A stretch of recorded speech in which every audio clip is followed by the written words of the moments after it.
তখন লোকটি হতবাক হয়ে বলল, কিন্তু সে তো বনে হারিয়ে গেছে, আমি জানি না সে কোথায়। তখন সুলতান বললেন, চিন্তা করো না, সে আমার সঙ্গে হাওদায় আছে। তারপর সুলতান ডাকলেন, আয়েশা, এসো।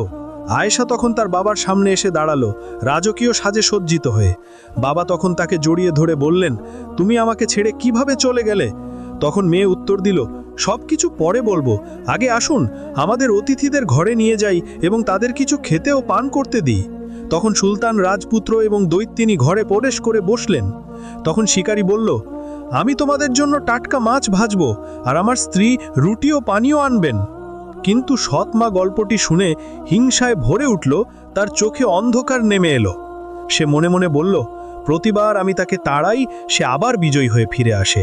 আমি বুঝতে পারছি না তাকে শেষ করার জন্য কি করা উচিত। অতঃপর খাবার আসে, সবাই খেতে বসে এবং খাবার খুব পছন্দ করে। সুলতান এই আতিথেয়তায়